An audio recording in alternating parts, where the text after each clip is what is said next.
नमस्कार, आप सभी लोगों का स्वागत है राइस स्मार्ट के प्लेटफॉर्म पर। हम लोग एक जेनरिक वीडियो में पढ़ रहे हैं। संधि टॉपिक पढ़ना है। आप लोगों की परीक्षा में बहुत बार पूछा जाता है संधि किसे कहते हैं, तो आज हम लोग संधि की बात करने वाले हैं। तो चलिए संधि के बारे में। जब दो वर्णों का मेल होता है ना, भाषा में जब आप अपने भावों और विचारों को लिख करके व्यक्त करते हैं तो उसे हम भाषा के रूप में स्वीकार करते हैं। भाषा के दो रूप होते हैं, मौखिक भाषा और लिखित भाषा। जब हम लिखते हैं तो नए नए शब्दों की आवश्यकता होती है। इन शब्दों को निर्माण के लिए हमें संधि की आवश्यकता। कहते हैं कि जब दो वर्ण आपस में मिलते हैं, जब दो वर्ण आपस में क्या होते हैं भाई, दो वर्ण जब आपस में मिलते हैं तो क्या करते हैं, संधि का निर्माण करते हैं ना। इस प्रकार बने शब्द उच्चारण और लेखन में अंतर हो जाता है, अर्थात शब्दों के मूल स्वरूप में भिन्नता आ जाती है। अर्थात शब्दों अथवा वर्णों के मेल से जो परिचित होने के लिए संधि का ज्ञान बहुत आवश्यक होता है। ठीक है, तो संधि कहते किसे हैं? संधि का शाब्दिक अर्थ क्या होता है मेरे बच्चे? मेल होता है। संधि का शाब्दिक अर्थ मेल होता है। दो समीपवर्ती वर्णों या ध्वनियों के संयोग से होने वाले परिवर्तन या विकार को संधि कहते हैं। तो संधि की परिभाषा नोट कर लीजिए। संधि शब्द का शाब्दिक अर्थ मेल होता है। दो समीपवर्ती वर्णों या ध्वनियों के संयोग से होने वाले परिवर्तन या विकार को हम क्या कहते हैं? संधि कहते हैं। संधि करते समय कभी कभी एक अक्षर में, कभी कभी दो अक्षरों में परिवर्तन होता है। संधि में पहले शब्द के अंतिम वर्ण, देखना याद कर लेना, संधि के पहला जो शब्द होता है उसका अंतिम वर्ण और दूसरे शब्द का प्रारंभ वर्ण का मेल होता है। जैसे हमने यहां लिखा है, एक शब्द है सुरेंद्र, तो सुर जमा इंद्र, र और ई में जो परिवर्तन हो रहा है उसे हम ए के रूप में देखते हैं, इसे सुरेंद्र कहते हैं। जैसे देखिए, विद्या जमा आलय दो अलग अलग शब्द हैं। विद्या में द्या और आ में आ, तो आ और आ मिला करके आ बनाते हैं, तो यहां विद्यालय बन जाता है। तो इस तरह दो शब्दों या दो ध्वनियों में जब हम मेल करते हैं तो जो नया परिवर्तन होता है उसे हम संधि के रूप में स्वीकार करते हैं। संधि के नियमों के द्वारा बने गए शब्दों को पुनः मूल अर्थात प्रारंभिक अवस्था में ले जाने को हम संधि विच्छेद कहते हैं। तो एक है संधि और एक है संधि विच्छेद करना, संधि को अलग अलग कर देना। ठीक है, जैसे शब्द है परिच्छेद, परि जमा छेद बराबर क्या होता है? परिच्छेद होता है। तो एक शब्द है परिच्छेद, अब इसको अलग अलग तो हमने संधि विच्छेद कर दिया, परि जमा छेद। इसी तरह शब्द है नयन, तो ने प्लस अयन में अलग कर दिया, तो इसे संधि विच्छेद कहते हैं। तो संधियों के विच्छेद को मेल करना संधि कहलाता है और मेल से अलग करना संधि विच्छेद के रूप में आता है। तो संधि वही होती है जहां ध्वनि या वर्णों के मेल के फलस्वरूप उसमें परिवर्तन हो जाता है। ध्वनियों के पास पास होने पर भी यदि उनमें परिवर्तन न हो तो उसे संधि नहीं बल्कि उसे संयोग कहा जाता है। जैसे देखो, कालातीत शब्द है, काल जमा अतीत, अब इसमें कोई मेल नहीं है। काल और तीत में ल में कोई परिवर्तन नहीं आ रहा है, तो काल योग, काल प्लस योग में भी परिवर्तन नहीं है, काल योग है ना। तो न काल है और न अतीत है, दोनों स्वतंत्र शब्द हैं, लेकिन इसे हम संधि के रूप में नहीं लेते हैं क्योंकि इसके ध्वनि में कोई परिवर्तन नहीं हो रहा है, केवल शब्द जुड़ने मात्र से अर्थ देने लग रहा है। यह एक खास बात है। अब भाई पूछता है संधियां कितने प्रकार की होती हैं? तो संधियां तीन प्रकार की होती हैं, स्वर, व्यंजन, विसर्ग। तो स्वर संधि का मतलब होता है दो स्वरों के मेल से उत्पन्न जो विकार होता है उसे स्वर संधि कहते हैं। मतलब स्वर का स्वर के साथ मेल कराने पर जो परिवर्तन ध्वनि में होता है उसे हम स्वर संधि के रूप में लेते हैं। स्वर दो प्रकार के होते हैं, ह्रस्व स्वर होते हैं और दीर्घ स्वर होते हैं। ह्रस्व चार होते हैं, अ ई उ री, और जो दीर्घ होते हैं आ ई उ ए ऐ ओ औ। तो 11 कुल स्वर होते हैं। इन स्वरों का स्वर के साथ जब हम मेल कराते हैं तो उसे हम स्वर संधि के रूप में स्वीकार करते हैं। जैसे हिम प्लस आलय, तो म प्लस आ बराबर अ प्लस, देखो यहाँ पे अ प्लस आ बराबर आ होता है, तो बन जाता है हिम में अ जुड़ा हुआ है, स्वर वर्ण है, तथा आलय में आ जुड़ा हुआ है, तो आ मिला करके स्वर का स्वर के साथ मेल होने पर शब्द बन जाता है हिमालय।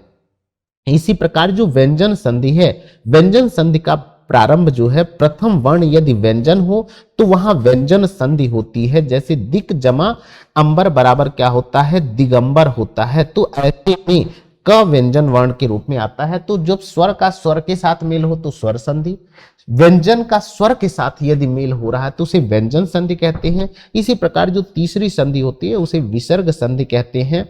विसर्ग के साथ स्वर या व्यंजन का यदि मेल होता है, याद कर लेना, आपकी परीक्षा में बहुत पूछता है कि स्वर के साथ नहीं, विसर्ग के साथ यदि स्वर या व्यंजन आता है तो उसे विसर्ग संधि कहते हैं। संधि का प्रथम वर्ण यदि विसर्ग का हो, प्रयोग हो, वहां पर विसर्ग संधि होती है। जैसे निह जमा शब्द बराबर निह शब्द हो जाता है, विसर्ग वर्ण के रूप में आता है। तो संधि कितने प्रकार की होती हैं? 3 प्रकार की होती हैं, स्वर, व्यंजन, विसर्ग। जो स्वर संधि है वो 5 प्रकार की होती है। जो स्वर संधि है वो 5 प्रकार की होती है। स्वर के साथ स्वर का मेल होने पर जो परिवर्तन होता है उसे हम क्या कहते हैं? स्वर संधि कहते हैं। जैसे देव प्लस आलय बराबर देवालय, वीर प्लस आंगन बराबर वीरांगना। तो संधियां कितने पर, स्वर संधियां कितने प्रकार की होती हैं?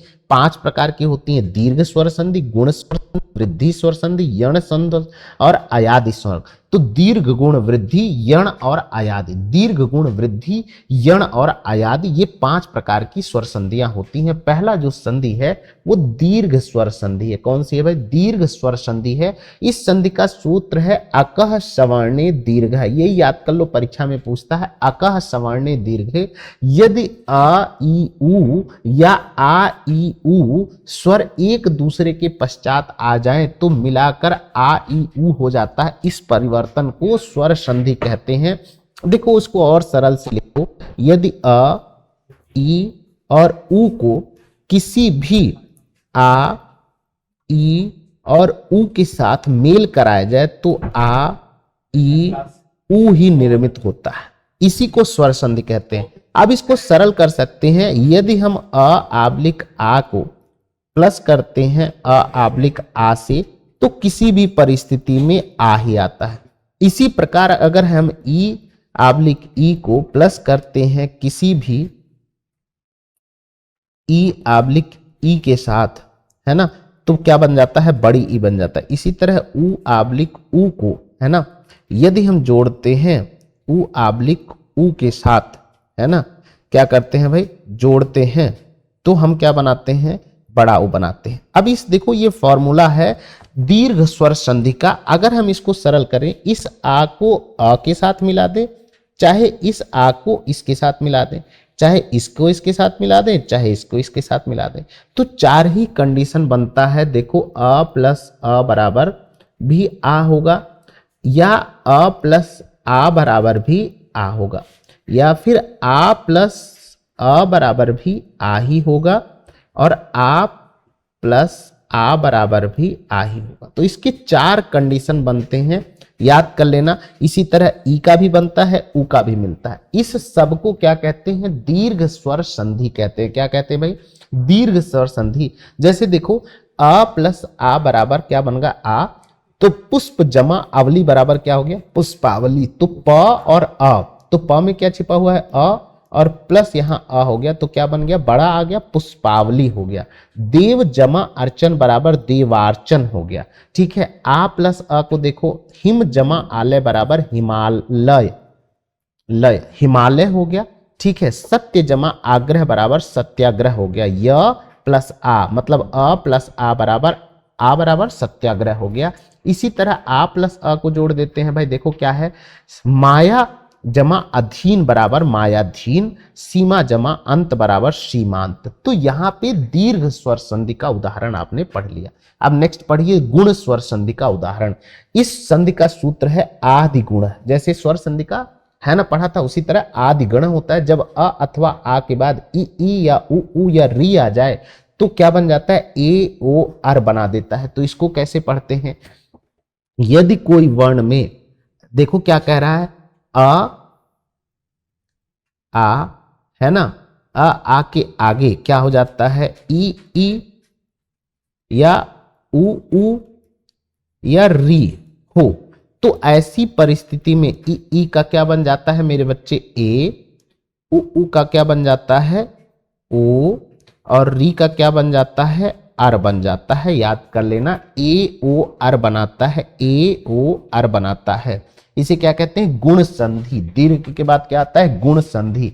तो जब भी आ ई उ री से जुड़ता है तो ए ओ अर का निर्माण करता है। ऐसे समझोगे तो ये गुण संधि बहुत आसान हो जाएगा। आदि गुण कहते हैं। जैसे अ प्लस ई बराबर क्या बनता है ए, जैसे उप जमा इंद्र, तो अ प्लस ई बराबर क्या हो गया उपेंद्र, ए की मात्रा आ गई मेरे बच्चे उपेंद्र। इसी तरह पुष्प जमा इंद्र बराबर क्या होता है पुष्पेंद्र, ठीक है।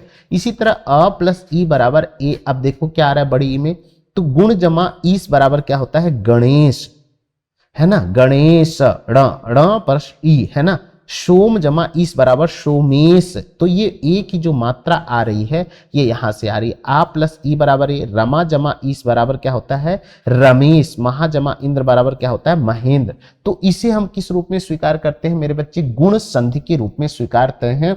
इसी तरह उ का और री का भी फॉर्मूला बन जाता है, तो इसको लिख करके याद कर लो, ये जो बना रहा हूं परीक्षा में बहुत इंपॉर्टेंट है। इसी तरह वृद्धि स्वर संधि का देखिए, वृद्धि स्वर संधि का सूत्र है वृद्धि रेचि।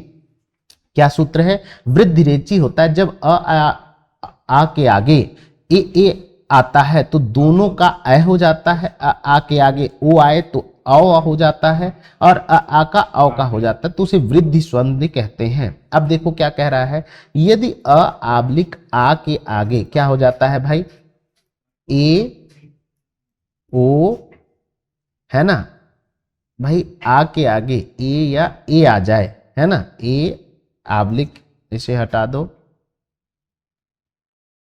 है ना, तो ए ओ अर हो जाता है। जैसे देखो अ प्लस ए बराबर अ हो जाता है, पुत्र जमा ऐषण बराबर पुत्रैषणा, लोक जमा ऐषणा बराबर लोकेशणा, मत जमा ऐक्य बराबर मतैक्य, धन जमा ऐश्वर्य बराबर धनैश्वर्य, सदा जमा एव बराबर क्या होता है सदैव, अ की मात्रा आ जाती है, तथा जमा एव बराबर तथैव। तो इसे क्या कहते हैं वृद्धि स्वर संधि, वृद्धि रेचि, क्या कहते हैं भाई वृद्धि रेचि कहते हैं। इसके बाद है यण संधि, है ना, यण संधि का होता है इको यणच, इसका सूत्र क्या होता है इको यणच, है ना। जब ई उ री के आगे कोई भिन्न स्वर आ जाए क्या कहते हैं भाई ई उ या री के आगे कोई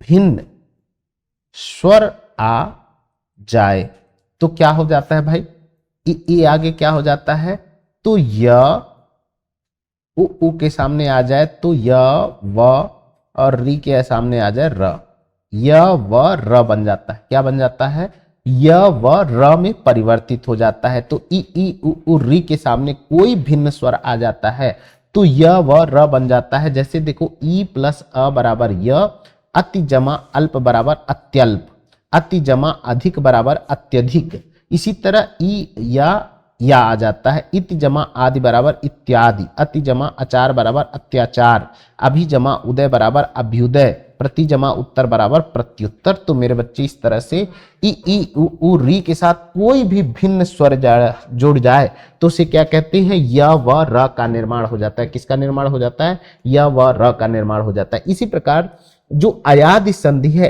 एचो अयावह, क्या संधि है भाई एचो ययावह, ए ओ है ना, के बाद कोई भिन्न स्वर आ जाता है तो आय आव आव बन जाता है। इसको कैसे लिख देते हैं भाई ए आबलिक ए ओ आबलिक औ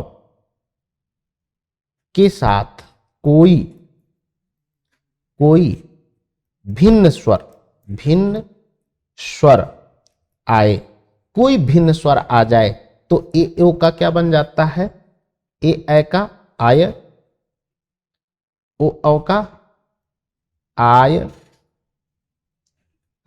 आव, और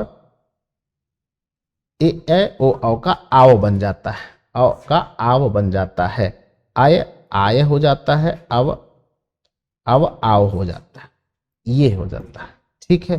तो ऐसे में जैसे ए प्लस अ बराबर आय तो ने प्लस अन बराबर नयन, चे प्लस अयन बराबर चयन, ए प्लस अ नय प्लस अक बराबर नायक, विधायक नहीं नायक, नायक, विधेय प्लस अक बराबर विधायक, ये नीचे हो जाएगा इसका वाला है विधायक, नय प्लस इका बराबर क्या हो जाता है नायिका, गय प्लस इका बराबर गायिका हो जाता है। तो इस तरह से आपका अयादि संधि हो जाता है।